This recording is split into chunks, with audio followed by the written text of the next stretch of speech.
दोस्तों, आइए मैं आपको सुनाता हूँ शरत चंद्र चट्टोपाध्याय की लिखी कहानी मुकदमे का नतीजा। वृद्ध सामंत विद्यावंत की मृत्यु के उपरांत उनके दोनों बेटे शिबू और शंभू प्रतिदिन लड़ते रहने पर भी 5-6 महीने तक एक साथ खाते पकाते रहे, किंतु निर्वाह न कर पाने के कारण बाद में दोनों अलग हो गए। स्वयं गांव के जमींदार चौधरी साहब ने संयुक्त संपत्ति, खेती बाड़ी, जमीन जायदाद, बाग तालाब आदि दोनों का विभाजन कर दिया। इस आधार पर बड़ा भाई पुराने घर में ही रहता है और छोटा भाई शंभू तालाब के पास मिट्टी का घर बनाकर अपनी पत्नी और बाल बच्चों के समेत उसमें रहता है। सारी संपत्ति का बंटवारा तो हो गया, किंतु बांस का एक झुरमुट संयुक्त अधिकार में बना रहा। शिबू का तर्क था कि उसे पुराने पड़ गए अपने मकान को नए सिरे से बनवाने के लिए इसमें बांस की आवश्यकता पड़ेगी। छप्पर, खूंटी आदि सभी कामों के लिए बांस तो चाहिए ही होगा। अपना ये झाड़ ना रहा तो किसके आगे हाथ फैलाऊंगा। विरोध करता हुआ शंभू व्यंग की भाषा में बोला, क्या इनकी आवश्यकता ही वास्तविक आवश्यकता है? क्या मेरी आवश्यकता का कोई महत्व नहीं? क्या मेरा काम क्या केले के पत्तों से चल जाएगा? मेरा अनुरोध है कि मेरी आवश्यकता की उपेक्षा करना उचित नहीं।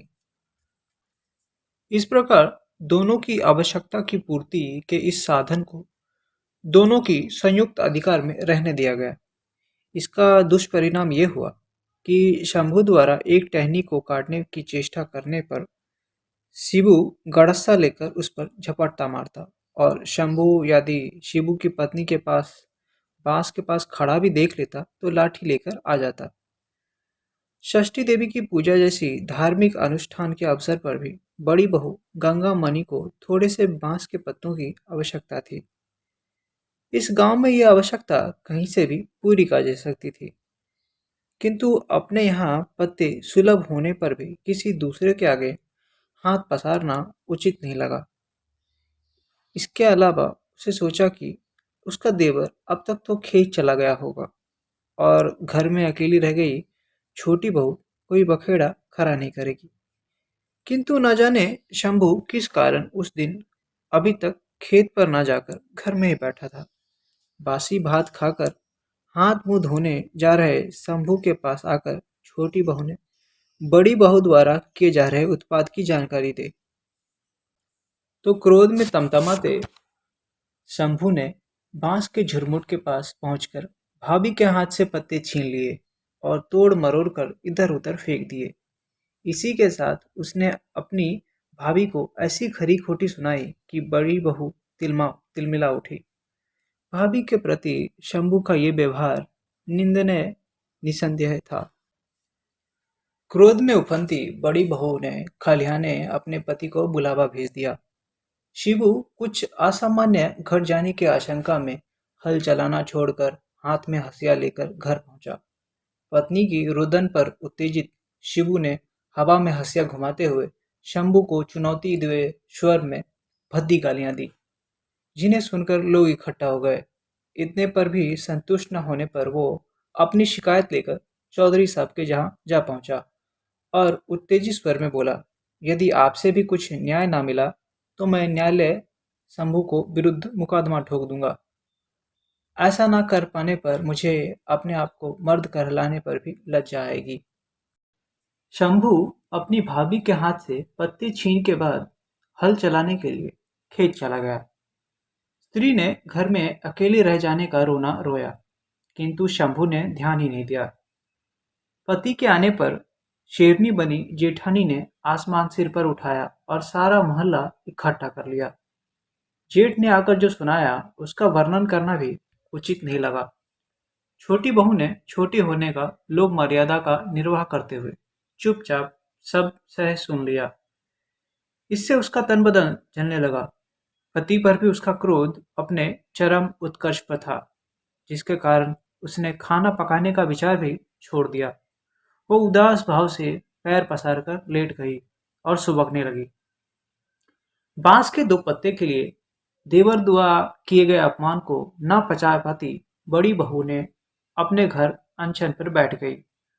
उसने भी प्रण ठान लिया कि इस झगड़े का अंतिम फैसला जब तक न हो जाता है तब तक वो अन्न जल ग्रहण नहीं करेगी। इसी के साथ उसने स्वामी के घर को छोड़ मायके चली जाने की धमकी भी दे डाली। देर पहर चढ़ जाने पर भी शिबू घर न लौटे तो बड़ी आशंका से बड़ी बहू कहीं चौधरी साहब के व्यवहार से अस्वस्थ न होकर कहीं उसका पति सीधे कचहरी न चला जाए, ये सोचने लगी।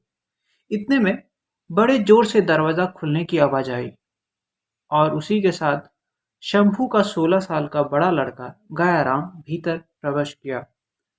आयु में छोटा होने पर भी उसका क्रोध अपने पिता के क्रोध से भी कहीं बढ़ चढ़कर था। इसी के साथ वो बड़ी ओछी भाषा का प्रयोग भी करता था। वो गांव के छोटे से स्कूल में पढ़ता था और आज के दिन 10:30 बजे स्कूल की छुट्टी हो जाती थी। गयाराम अभी 1 साल ही हुआ था कि उसकी माँ का स्वर्ग सिधार गई। शंभू ने दूसरा विवाह कर लिया था, किंतु बालक के लालन पोषण पर सारा भार बड़ी बहू ने अपने सर ले लिया। दोनों भाइयों के अलग होने तक ही ताई ने अपने कर्तव्य को पूरी ईमानदारी से पालन किया। नई बहू के साथ बालक का कोई खास लगाव बन नहीं पाया, इसलिए दोनों भाई के अलग हो जाने पर भी बालक ताई के घर का आना जाना पहले जैसा ही बना रहा। आज अपने घर में जाने पर गयाराम ने चूल्हा ठंडा देखा तो वो अत्यंत क्रोध हो उठा और ताई के घर चला आया। फिर ताई के चेहरे को देखा तो बालक के भीतर की ज्वाला और भी अधिक धधकने लगी। वो बिना कुछ पूछताछ किए बोला, ताई, मुझे भूख लगी है, खाने को भात दे दो। ताई ने यह सुनकर अनसुना कर दिया। वो पूर्ववत जड़ बनी चुपचाप बैठी रही। इससे तिलमिलाते हुए गयाराम धरती पर पैर पटक कर बोला, बोल तो सही, भात देती है नहीं? गंगा मणि भी क्रोध स्वर में बोली, मैंने भात कब पकाया है जो तुझे दूंगी? क्या तेरी सौतेली माँ ने तुझे खाने के लिए कुछ नहीं दिया जो तू इधर भाग आया है? गयाराम भी चिल्लाकर बोला, तू उसकी बात छोड़ दे और हाँ, अपनी बात बता, मुझे भात देती है या नहीं? नहीं देती तो मैं तेरी सारी हंडियां और मटकियां अभी तोड़ फोड़ देता हूँ। कहता हुआ वो रसोई के घर ओर चल दिया। रसोई के किवाड़ खोलने के पूर्व रुक गया। गयाराम कुछ सोचता हुआ शांत स्वर में बोला, तू भात नहीं देती तो ना दे, कोई बात नहीं, मैं अभी अपनी आंखों से देखकर आया हूँ। नदी के किनारे स्थित बड़ के पेड़ में नीचे पूजा कर रही ब्राह्मणों की लड़की मुट्ठी भर चिवड़ा म्यूड़ी जिस प्रकार सबको दे रही है, मैं भी वहां पे जाकर एक मुट्ठी ले लूंगा और अपनी भूख मिटा लूंगा। गयाराम की बात सुनते ही गंगामणि को आज अर्ण अष्टी होने की सुधि आई और फिर अपने क्रोध को नियंत्रण पाकर वो शांत स्वर में बोली, देखती हूँ तू खाली पेट इस घर से कैसे जाता है। तू देखती रहना, मैं तो जा रहा हूँ। कहते हुए गयाराम ने फटे अंगूछे को कमर में लपेटा और बाहर निकल आया। उसे ऊंचे स्वर में रोकती हुई डांटती हुई गंगामणि बोली, अब आगे, जानता है कि छठ के दिनों दूसरों से मांग कर खाने से दुर्गति होती है, अपने हित में तो थोड़ी सी चिंता कर ले। गयाराम ने ताई के कथन को अनसुना कर दिया। रसोई में जाकर उसने सरसों का तेल सिर पर लगाया और बाहर जाने लगा तो ताई दौड़कर आंगन में आई और बोली, देख, आज मैं पहले से ही क्रोध में हूँ। यदि तू नदी में डुबकी लगाकर सीधा मेरे पास ना आया तो मेरा तेरे से नाता तोड़ दूंगी। आज के दिन किसी का दिया हुआ नहीं खाना चाहिए। गयाराम निश्चित प्रकृति का लड़का था। वो ताई को अंगूठा दिखाते हुए चलता बना। गंगामणि उसके पीछे पीछे सड़क पर भागती चली गई और उसे सुनाते हुए बोली, लल्ला, आज के दिन बाहर नहीं खाते, तू जल्दी से नहाकर घर लौट आ। मैं तुम्हें केले, संदेश, बर्फी, दूध दही का भोजन कराऊंगी। आज के दिन भीख मांगकर खाएगा तो तू शूद्र कहलाएगा। गयाराम थोड़ी दूर जाकर रुका और बोला, झूठी कहीं की, घर में ये सब कुछ था तो फिर मुझे खाने को क्यों नहीं दिया? कुछ नहीं है ये कहकर ठिठकार क्यों दिया?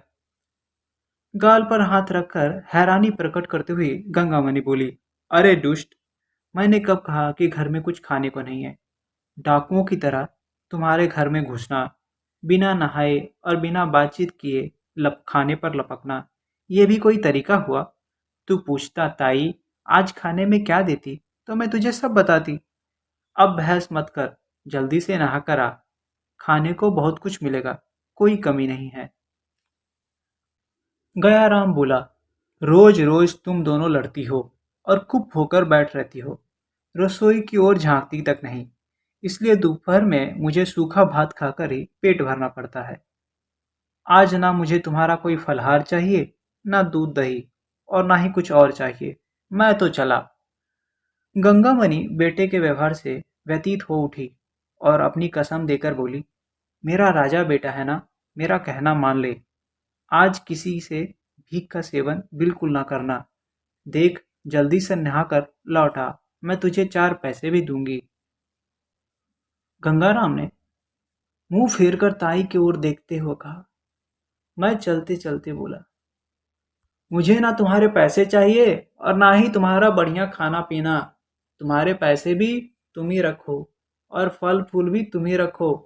कहता हुआ चला गया। निराश, खिन्न और व्यथित गंगामणि घर लौट आई। वो गया के इस बुरे व्यवहार के लिए उसकी सौतेली माँ को उत्तरदायित्व मानकर उसे कोसती हुए उदास होकर बैठ गई। नदी की ओर बढ़ते हुए गयाराम के कानों में ताई की गुहार गूंजने लगी। एक तो वो वैसे भी खाने का शौकीन था, फिर आज वो पटाली में गुड़ संदेश के साथ दूध दही का प्रलोभन भी तो था। इसके अलावा खिलाने के लिए इतनी खुशामद भी की जा रही थी। अंततः वो बहुत ही जल्द क्रोध उसका शांत हो गया। फलन तो वो जल्दी से नदी में नहा धोकर भूख से व्याकुल अनुभव करता हुआ ताई के सामने आ खड़ा हुआ। आंगन में पहुंचते ही वो चिल्लाकर बोला, ताई जल्दी से फल दूध दही आदि सब हाजिर कर। आज यदि तूने गुड़ संदेश आदि देने में कंजूसी की तो आज मैं भूख के मारे तुझे भी खा जाऊंगा। गाय की सेवा के लिए गौशाला में घुसती हुई गंगामणि ने गयाराम की चिल्लाहट सुनी तो वो झूठा आश्वासन देने पर अपनी गलती को पछताने लगी।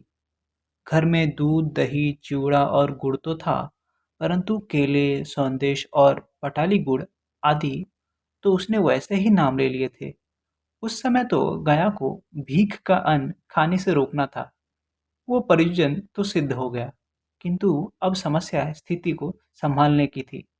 वो बोली, गया तू कपड़े बदल, मैं इस बीच नदी से पानी भरकर लौटती हूँ। जल्दी आना, कहकर गयाराम ने जल्दी से कपड़े बदले, अपने आप आसन बिछाया, पानी का गिलास भरा और पेट पूजा के लिए तैयार हो बैठा। गंगामणि पानी लेकर जल्दी से लौट आई और गया को प्रसन्न देखकर संतुष्ट भाव से बोली, देख, हंसता हुआ मेरा बेटा कितना प्यारा और सुंदर लगता है। अच्छे बच्चे बात बात पर बिगड़ नहीं करते। इसके साथ ही वो भंडार घर में खाने का सामान लाने चली गई। पल भर खाद्य सामग्री को दुष्टि डालने के बाद गयाराम उच्च स्वर में बोला, केले और संदेश कहाँ है? गंगामणि हकलाते हुए बोली, बेटा सच कहती हूँ, अंतर्यामी साक्षी हैं। ढकना भूल गई थी, इसलिए चूहे ने सब गड़बड़ कर दी। मुझे तो लगता है कि अब घर में एक बिल्ली को पालने का बिना काम नहीं चलेगा। गयाराम हंसकर बोला, मेरे सामने चालाकी करती है? क्या चूहे कहीं केले खाते हैं? मान क्यों नहीं लेती कि केले घर में थे ही नहीं? आश्चर्य प्रकट करती हुई गंगा मुनि बोली, ये तू क्या कहता है? क्या चूहे केले नहीं खाते? मेरे पास नहीं थे, ऐसा तू किस आधार पर कह सकता है? अच्छा, अब बहस छोड़। मैं मान लेता हूँ कि चूहे केले खाते हैं। मुझे केले नहीं चाहिए। अब तू मुझे पटाली गुड़ और सौंदेश तो दे दे। इन्हें देने में कोई देर न लगा और ना ही कोई कंजूसी करना। गयाराम दही चूड़ा मिलाकर खाने लगा और इधर गंगामणि फिर से भंडार की ओर चल दी। वो खाली मटकियां और हांडियों को हिलाते हुए अभिनय करने के साथ साथ बिलखती हुई बोली, मैं तो लुट गई, सारे संदेह तो चूहे खा गए, अब तो गया सच में मेरी विश्वास नहीं करेगा। संयम खोकर चिल्लाता हुआ गया बोला, डायन, मुझे बेवकूफ बनाती है क्या? चूहे कहीं पटाली गुड़ भी खाते हैं? जब तेरे पास ये सब कुछ था ही नहीं, तो तुझे झूठ बोलने की क्या आवश्यकता थी? गंगामणि ने कहा, मैं सच कहती हूँ, सब कुछ था। गयाराम क्रोध वेश में उठ खड़ा हुआ और बोला, ताई, ये नाटक मेरे साथ नहीं चलेगा। मैं तेरी नस नस को पहचानता हूँ। ये ले, मुझे तेरे यहाँ कुछ खाना ही नहीं है। कहते हुए पाँव की ठोकर से सारा सामान बिखेर दिया और एक लकड़ी की चोट से भंडार की सारी मटकियाँ और हंडियाँ भी तोड़ फोड़ डाली। इसके साथ वो बोला, क्यों? तुम्हारे झूठ बोलने पर इतना दंड काफी है या नहीं? ताई द्वारा रोकने की चेष्टा का परिणाम ये हुआ कि उसके हाथ भी जख्मी हो गए। इस बीच जमींदार के यहाँ गए हुए शिबू लौट आए और देखकर गंगामणि की ओर बोले, ये सब क्या है? ये देखते ही गयाराम घात लगाकर वहां से भाग गया। शिबू ने क्रोध स्वर में पूछा, क्या मामला है? रोती हुई गंगामणि बोली, घर में घुसकर मेरे भंडार घर की मटकियां और हंडियां तोड़ गया है, मुझे भी घायल कर गया है। शिबू ने जमींदार के यहाँ जाने से पहले अपने पढ़े लिखे साले को उसके घर के साथ ले लिया था। इस समय वो भी वहां पे उपस्थित था। वो बोला, मुझे तो ये सब आपके छोटे भाई की शैतानी लगती है।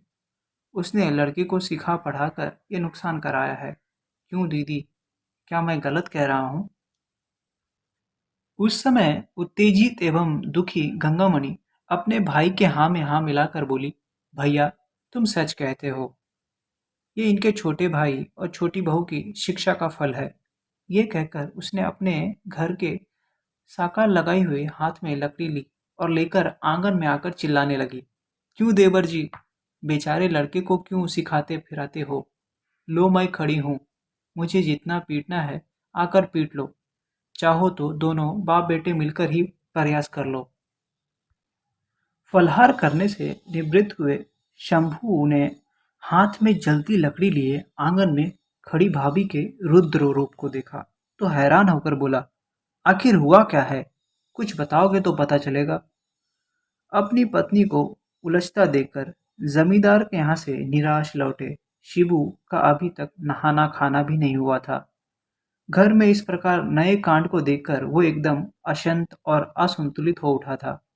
वो मोटी सी कसम खाकर थाने में रिपोर्ट लिखाने चल दिया। शिबू का प्रशिक्षित और समझदार साला गयाराम से पहले से मनमुटाव था। वो बोला, किसी के घर में घुसकर तोड़ फोड़ करना कानून अपराध है। इसके लिए 6 महीने की जेल की प्रावधान है। जीजा जी, आप चाहो तो बाप बेटे दोनों से चक्की चलवा सकते हैं। शिबू साले के हाथ को पकड़कर थाने की ओर चल दिया। इधर गंगामणि ने फिर से देवर को लड़खाड़ा तो वो बोला, भाभी, भगवान की कसम, मुझे कुछ मालूम नहीं क्या हुआ है। गंगामणि चिढ़ती हुई बोली, दरोगा जी के आते ही सब मालूम हो जाएगा। छोटी बहू खंभे के पास आकर चुपचाप खड़ी हो गई और इधर शंभू ने गयाराम को धौल लगाते हुए कहा, सुअर के बच्चे, क्या शैतानी कर आया है? फिर वो भाभी से बोला, भाभी, मुझे अपनी कसम, विश्वास करो, मुझे कुछ नहीं मालूम। गंगामणि जानती थी कि उसका देवर शंभू इस घटना से एकदम अपरिचित है, किंतु ये समय क्षमा करने अथवा उदारता दिखाने का नहीं था।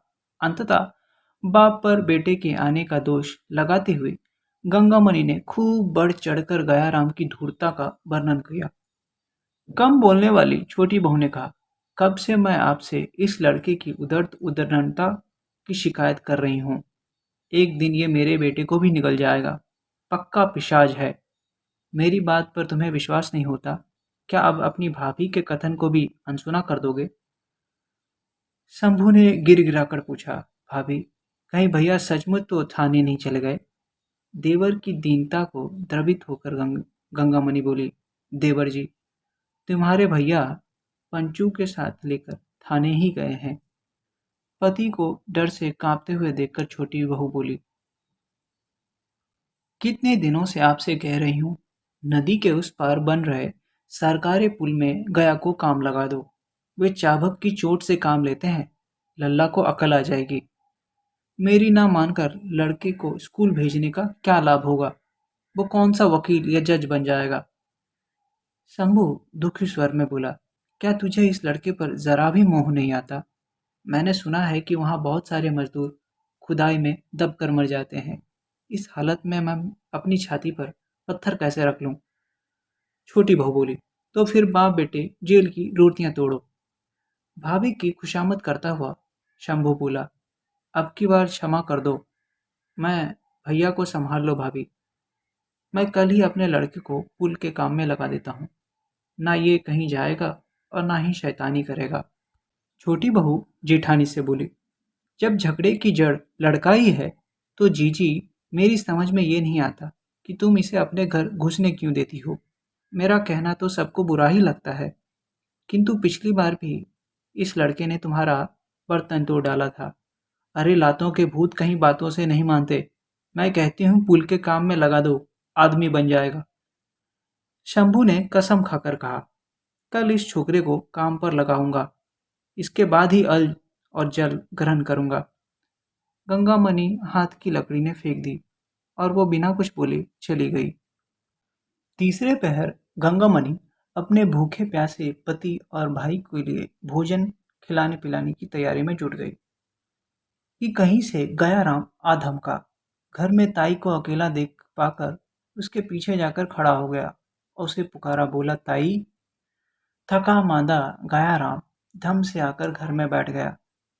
ताई, पेट में चूहे कूद रहे हैं, तेरे पास जो है वही दे दे, मैं वही खा लूंगा, अब भूख सहा नहीं जाता।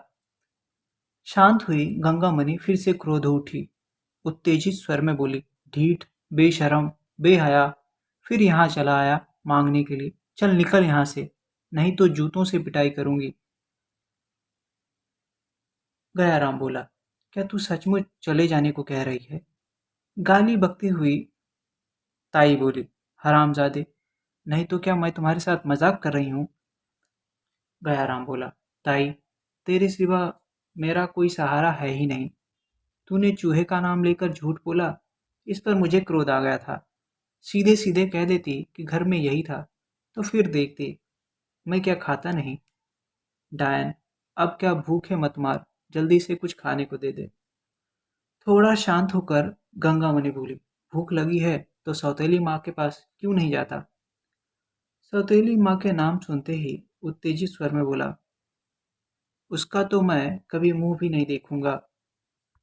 उस ससुरी से खाना मांगा तो बोली जेल का भात खाना।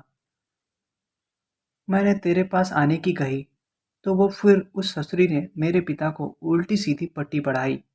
तभी तो मेरे पिता ने तेरे हाथ से पत्ते छीने थे। इसके बाद वो रोते हुए धरती पर पैर पटकने लगा। तुझे स्वयं पत्ते लाने की आवश्यकता क्या थी?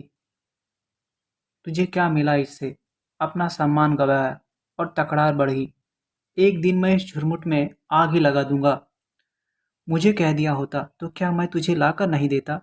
जानती हो, मेरी सौतेली माँ कहती है कि तेरी ताई ने तेरे विरुद्ध थाने में रफड़ लिखा दी है। अब दरोगा तुझे बांध कर ले जाएंगे और जेल में डाल देंगे। ताई, क्या तू ऐसा कर सकती है? ताई बोली, तूने भी तो मुझे पीटने की हिम्मत दिखाई है। तेरे ताया जी पंचू के साथ थाने में रपट लिखाने गए हैं। गया जानता था कि वो पंचू को फूटी आंख नहीं सुहाता था। इससे डरता हुआ बोला, जब तू जानती है कि क्रोध में मेरा बश नहीं रहता तो बीच में क्यों टपक पड़ती है? तू क्या मुझसे हाथ उठाएगा? अब जेल की कालकोठरी में जाकर सड़ना। ताई को ठेंगा दिखाकर गया बोला, मुझे जेल भेजकर क्या तू चैन की नींद सो सकेगी? रोती रोती अंधी हो जाएगी। गंगामणि बोली, तू मेरा कौन है जो तेरे लिए मैं रोती रहूंगी? मेरी बला से तू कहीं सड़ता पड़ता रह।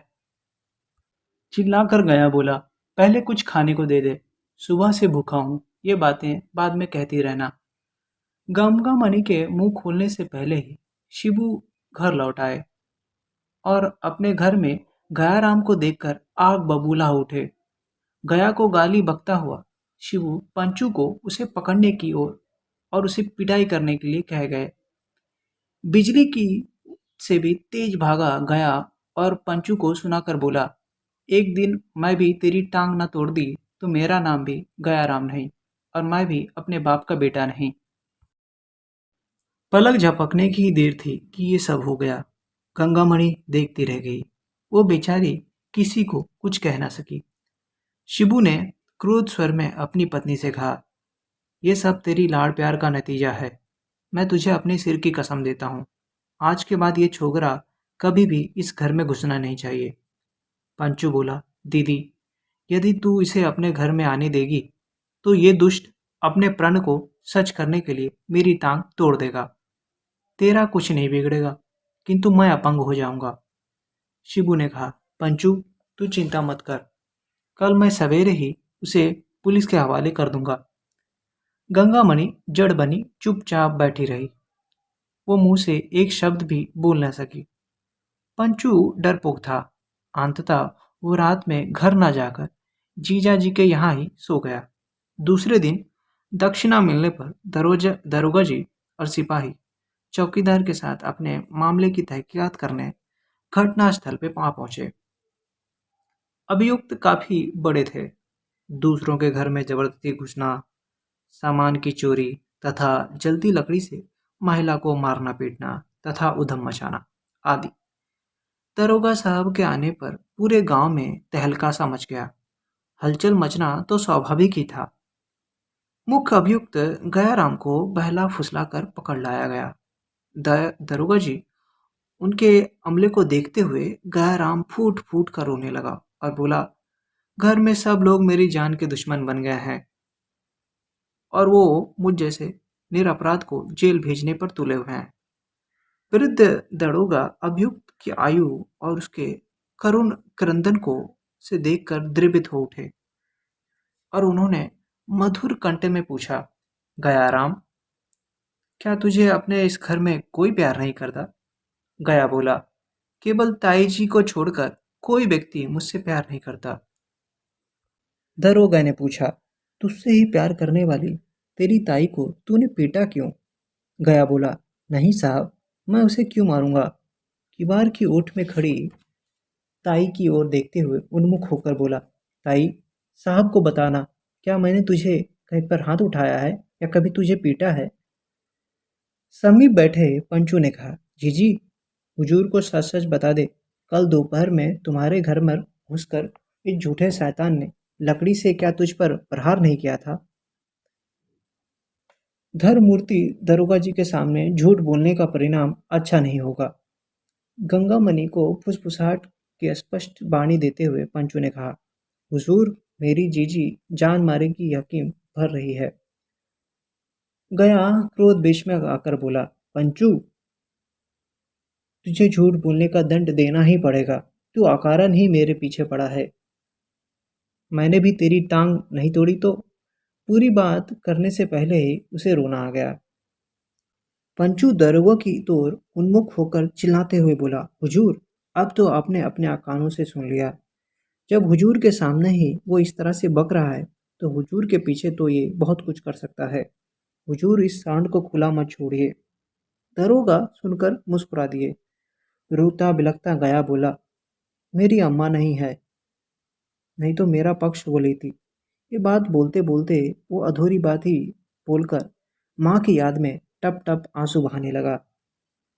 आज तक उसने कभी माँ को याद नहीं किया था और ना ही कभी याद करने की आवश्यकता पड़ी थी, किंतु आज वो बुरी तरह से अपनी माँ को याद करके बिलक बिलक कर रो रहा था। अभियुक्त शंभू के विरुद्ध कुछ प्रमाणित नहीं हो सका। दरोगा ने रिपोर्ट लिखी और सिपाही को अदालत में पेश करने को कहकर चल दिए। इधर पंचू ने अदालत में मामला चलाने और मुकदमे की पैरवी करने की जिम्मा ले ली।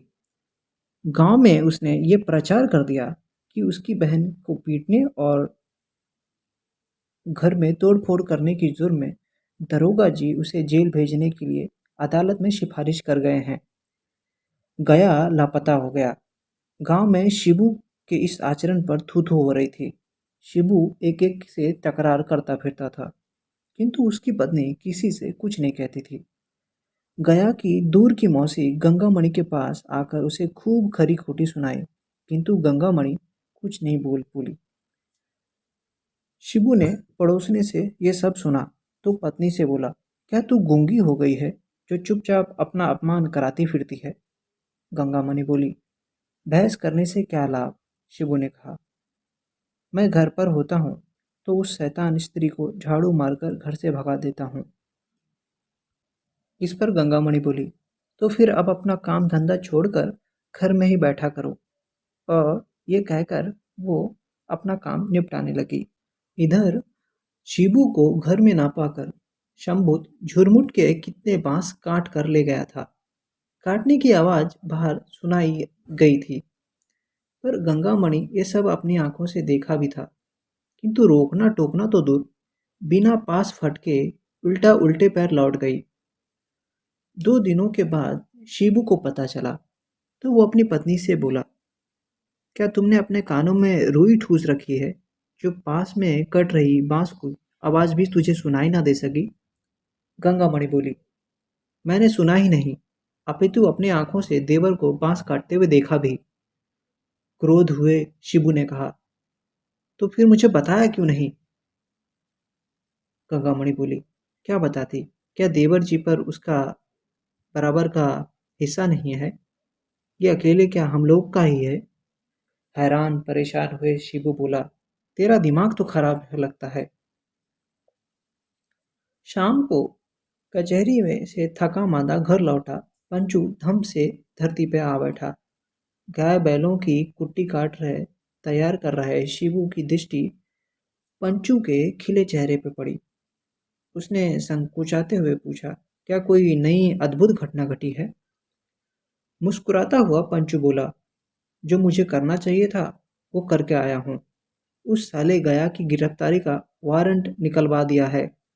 अब साला दिख जाए कहीं, गिरफ्तार हो जाकर जेल की हवा खाएगा। शिबू उछट चढ़कर बोला, चाहे जितना पैसा खर्च करना पड़े, एक बार तो इस साले छोकरे को जेल की कोठरी में बंद कराना ही होगा।